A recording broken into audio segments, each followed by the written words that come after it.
buenos días, queridos estudiantes. El día de hoy estamos con nuestro libro de Ciencias Sociales y vamos a continuar con nuestro contenido. En este día vamos a hablar sobre ¿tenemos derecho a vivir en diversidad? Ese es nuestro contenido, ¿no?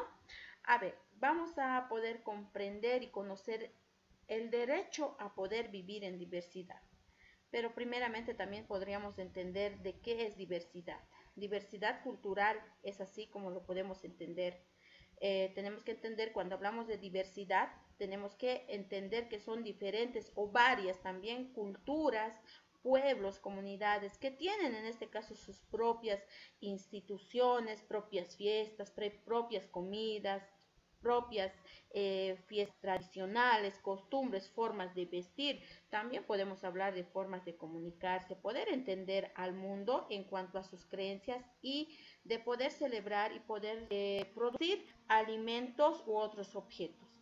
A todo esto que les he mencionado, incluye vivir en diversidad, poder vivir con varias personas que no siempre van a vivir de la misma forma que vives vos, o van a hablar como tú hablas, o van a vestir como tú vistes, o van a realizar, o van a tener las mismas creencias que tú la tienes.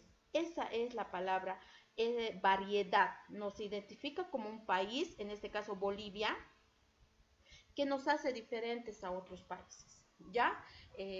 Lógicamente ustedes saben que en Bolivia tenemos 37 etnias, ¿no es cierto?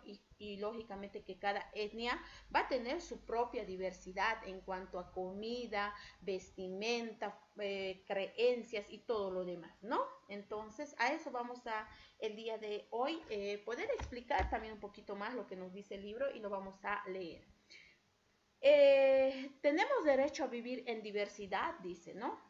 En la Convención sobre los Derechos del Niño hay un punto muy específico en el cual, en este caso, presenta sobre los derechos de los niños que en este caso que pertenecen a comunidades indígenas, ¿ya? Y allí claramente se establece que todos los niños o todas las niñas que pertenecen a distintas comunidades tienen derecho a poder, en este caso, desarrollar su vida cultural y poder practicar su propia religión y emplear su propio idioma, ¿no? Entonces dice que en este caso, cuando hablamos de derechos, ¿no es cierto que les decía? Hemos llevado los contenidos del derecho.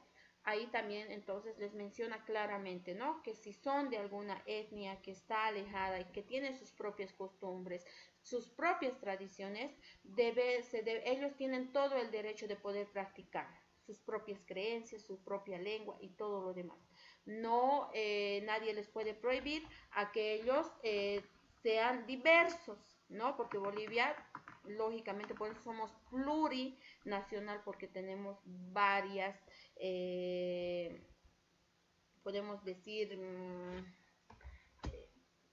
somos diversos, tenemos varias etnias, varias creencias, varias formas culturales de poder vivir la vida, ¿no?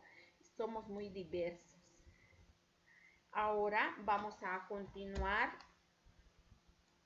En Bolivia decimos que existen 36 pueblos indígenas, claro que sí, y por lo tanto muchos idiomas y creencias y costumbres y tradiciones que estos 36 pueblos indígenas van a tener, van a ser muy distintos, van a ser muy diversos. Por eso decimos que hablamos de la diversidad, ¿no? Esto significa que en nuestro país hay una gran variedad cultural.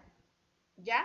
Esto es que nos hace muy ricos en cuanto a, hablando de tradiciones y todo, diferentes a otros países, porque Bolivia realmente es muy, podemos decir, es muy variado en cuanto a creencias, lenguas, formas de vestir, costumbres, tradiciones, incluso hasta en diversidad de comidas podemos hablar. Si ustedes observan, niños, este dibujito, ahí es, ¿no? Estos niños tienen, ahí como dice, ¿no? Se los menciona claramente en uno de sus derechos, que ellos tienen todo el derecho de poder expresarse inclusive en su propia lengua, ¿no? Son muy diversos, pero sí son igual que ustedes, tienen los mismos derechos a la educación, a la salud y todo ello, ¿no? Entonces son etnias que están alejados de la ciudad, pero sin embargo ellos no pierden sus derechos. De la misma forma, igual que ustedes tienen sus mismos derechos, ¿no?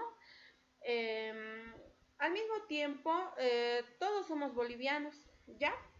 Y formamos una unidad, no porque hayamos nacido en diferentes pueblos o en diferentes etnias o hayamos crecido con diferentes costumbres, creencias, incluso de poder hablar también una lengua diferente, podemos decir que somos diferentes. No todos somos parte del país Bolivia, ¿ya? Entonces, por eso es que todos debemos de respetarnos y lo más lindo de todo esto es poder aprender unos de otros, ¿no? De ellos podemos aprender sus costumbres y ellos también pueden aprender también de nosotros, ¿no? De las personas que estamos viviendo en la ciudad, en la zona urbana, ¿no? Y ellos que están en lo rural, o sea, en los pueblos alejados de la ciudad, ¿no? Muy bien. Dice, dialogamos entre todos y respondemos las siguientes preguntas. Estas preguntitas las vamos a trabajar en clases, pero se las voy a leer en este momento. Y dice, en nuestra ciudad, ¿conocemos a personas que hablan idiomas propios de las culturas de Bolivia? ¿Y podemos decir qué idiomas son? Me lo anotan acá, ¿ya? Si es que ustedes lo van a trabajar solitos. Si no, lo vamos a trabajar también en clase.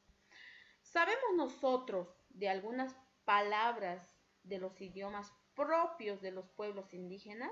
Y escribimos una palabra y su significado, ¿ya? Muy bien. Pasamos a la siguiente preguntita que dice, ¿consideramos que la diversidad cultural es una gran riqueza para nuestro país? ¿Y por qué? ¿Listo? Esas son las preguntitas que lo vamos a trabajar y vamos a ir a la siguiente. Es una historia muy bonita, niños, que la vamos a ver, ¿ya? Dice, nos conocemos para vivir bien. Es una historia que se las voy a leer y dice lo siguiente. Me llamo Liz, soy mocetén y vivo en Asunción del Quiquebé, en el departamento del Beni. En mi comunidad tenemos dos fiestas en el año. Una que es la fiesta patronal y otra que es nuestra fiesta. Para esos días muchos se visten con atuendos que representan a los animales que viven en el lugar. En algunas ocasiones el chamán de la comunidad usa esa vestimenta y nos cuenta historias que nos ayudan a mantener nuestra forma de ver la vida. Él nos habla en mocetén y a todos nos gusta escuchar sus relatos en nuestro idioma, aunque también sabemos hablar castellano. Muchas veces, para esas tardes de cuentos, molemos plátano maduro y charque en el tacú y hacemos un delicioso masaco. Tal vez hoy escuchemos el relato sobre el origen del plátano. Estoy ansiosa por conocer esa historia, dice, ¿no? Ustedes se fijan, ahí están los dibujitos, ¿no? Ahí está, como este debe ser donde realizan el masaco, ¿no? Muy bien. Acá abajo, niños, hay algunas preguntitas que también las vamos a trabajar en clases, pero se las voy a leer. Dice, respondemos las siguientes preguntas. ¿Cuántos idiomas hablan los niños y las niñas de la comunidad de Liz y cuáles son? Ustedes han escuchado que ellos escuchan una historia y también hablan otra. Lo ha mencionado en la historia. ¿Qué derecho de la niñez se tiene en cuenta en el relato? Dice, ¿no? Ustedes lo van a escribir y dice, ¿y en nuestra familia hay alguien que nos cuenta relatos interesantes? ¿Y quién es? Muy bien, niños, con esto hemos terminado. Nos vamos a ver en nuestras clases. Me despido de ustedes con un enorme beso. Chao, chao, chicos.